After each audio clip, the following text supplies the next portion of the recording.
आज हम पढ़ने वाले प्रोजेक्टाइल मोशन। तो प्रोजेक्टाइल मोशन होता क्या, सबसे पहले ये बात है, वो भी 2D में। ये अपने पास एक प्लेन रोड है, समझो यहाँ से मैंने एक बॉल लिया, इसको मैंने फेंका, बॉल या पत्थर, और ये इधर आके गिर गया, ठीक है। इसको v वेलोसिटी इधर गौर करने के बाद ये बॉल जो है ये ऊपर भी जा रही है और आगे भी बढ़ रही है, यानी कि ऊपर जाने के लिए भी इसको कोई वेलोसिटी मिल रही है और आगे बढ़ने के लिए भी इसको कोई वेलोसिटी मिल रही है। सबसे सवाल आता है ये वेलोसिटी मिल क्या रही है। तो जो ऊपर जाने के लिए इसको वेलोसिटी मिल रही है वो इसका वी वाई वेलोसिटी और आगे वी एक्स। वी वाई क्या है, इसका कंपोनेंट लेंगे इस वेलोसिटी का, अगर हम कंपोनेंट लेंगे तो हमें वर्टिकल वेलोसिटी और हॉरिजॉन्टल वेलोसिटी दोनों मिल जाएगी। तो लेट भी हम इनके बीच का एंगल थीटा मान लेते हैं, तो वी एक्स हो जाएगा वी कॉस थीटा और वी वाई हो जाएगा वी साइन थीटा। अब यहाँ पे आप ध्यान रखिएगा, जो वी एक्स होती है, जो हॉरिजॉन्टल वेलोसिटी होती है, वो हमेशा कांस्टेंट होगी, हर पॉइंट पे सेम होगी हॉरिजॉन्टल वेलोसिटी। लेकिन जो वर्टिकल वेलोसिटी है वो यहाँ से इस पॉइंट तक तो डिक्रीज होगी, इधर जाके जीरो हो जाएगी वर्टिकल वेलोसिटी, वापस यहाँ से इंक्रीज होना स्टार्ट हो जाएगी। तो अब हम फाइंड करेंगे टाइम ऑफ फ्लाइट, यानी कि हवा में कितनी देर रहता है। तो टाइम ऑफ फ्लाइट हम फाइंड करने के लिए एक इक्वेशन, मोशन की इक्वेशन का यूज़ करेंगे, वो है s = ut + ½ at², ठीक है। अब हम टाइम ऑफ फ्लाइट के लिए हम y एक्सिस पे एनालिसिस करेंगे, यानी कि वर्टिकल वेलोसिटी है इसका यूज़ करेंगे। अब अगर हम इसको सिर्फ वर्टिकली एनालिसिस करें तो ये इसका मोशन बॉल का कैसे होगा। ये बॉल है, ये यहाँ से ऊपर जा रही है, इस पॉइंट पे रुक जाएगी और ये वापस नीचे आ रही है, जो कि हम वर्टिकल प्रोजेक्टाइल मोशन देखते हैं उसी में भी है।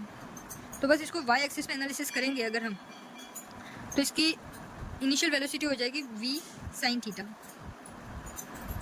और अगर इसके डिस्प्लेसमेंट की बात करें तो असलियत में कोई डिस्प्लेसमेंट हो ही नहीं रहा है, क्योंकि आगे कोई वेलोसिटी मिल ही नहीं रही है, हम सिर्फ y एक्सिस में एनालिसिस कर रहे हैं। तो s = 0 हो जाएगा। तो इक्वेशन हम लगाए तो 0 = द, अब इनिशियल स्पीड कितनी है v sin थीटा, टाइम हमको फाइंड करना है, प्लस हाफ एक्सेलरेशन माइनस जी आएगा। माइनस जी क्यों आया, क्योंकि ग्रेविटी नीचे लग रही है, वेलोसिटी ऊपर, दोनों अपोजिट में, t²। इसको अगर हम सॉल्व करेंगे हमारा t = 2v sin theta / g, ये हमारा फॉर्मूला बनकर आ गया। अब फॉर्मूला डायरेक्ट तो आप याद रख सकते हो, जेई में डायरेक्ट फॉर्मूला पूछ लेगा, बट कभी कभार एडवांस डायरेक्ट फॉर्मूला पूछता नहीं, उसके लिए आपको डेरिवेशन आना चाहिए। अब हम फाइंड करेंगे h मैक्स। अब h मैक्स कैसे फाइंड करें, तो जो मैक्सिमम पॉइंट है यहाँ ये होता है h मैक्स, जहाँ पे मैक्सिमम ये बॉल कहाँ तक ऊपर गई है। तो h मैक्स फाइंड करने के लिए हम सिर्फ वर्टिकल कंपोनेंट का यूज़ करेंगे, इसको भी y एक्सिस में ही एनालिसिस करेंगे, ठीक है। तो इसके लिए हम इक्वेशन कौन सी यूज़ करेंगे वो सुनिए। इसके लिए हम मोशन की इक्वेशन यूज़ करेंगे v² - u² that is equal to 2as, final velocity minus initial velocity का square is equal to 2as। अब सवाल आता है कि फाइनल वेलोसिटी क्या होगी। अब वर्टिकली इसका भी एनालिसिस करेंगे, ये ऑब्जेक्ट है ऊपर जा रहा है और ये वापस उसी जगह पे नीचे आ रहा है, ये इसकी h मैक्स है, ठीक है। अब ये v sin थीटा से ऊपर गया है, तो final velocity of course maximum point पे जाके वेलोसिटी 0 हो जाती है, वर्टिकल वेलोसिटी, तो ये तो 0 हो गई। इनिशियल वेलोसिटी कितनी है v² sin² theta that is equal to the 2, gravity नीचे लग रही है तो -g, ये h max. So h max अपने पास आ जाएगा v sin थीटा का whole square divided by 2g, सबसे इनफ, ये h मैक्स आ गया। ये भी एकदम ईजी फॉर्मूला था। अब हम फाइंड करेंगे रेंज। रेंज होती क्या है, जहाँ से मैंने इसको फेंका था और कहाँ पे जाके ये गिरा, इसे हम कहते हैं रेंज, समझे ना। जहाँ से मैंने इसको फेंका था और कहाँ पे जाके गिरा, इसे कहते हैं रेंज।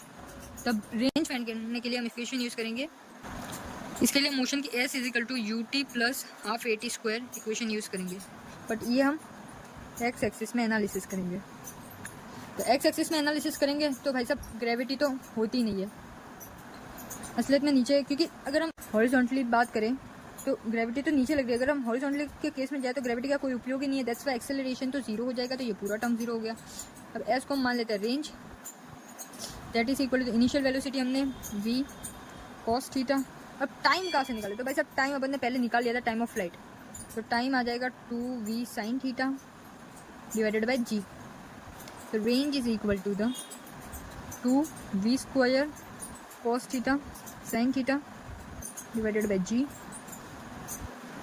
सो हमारी रेंज आ जाएगी v² sin 2 theta by g। ये आ गया रेंज, ये आ गया h मैक्स और ये आ गया टाइम पीरियड। ये तीनों फॉर्मूला जे में यूज़ किए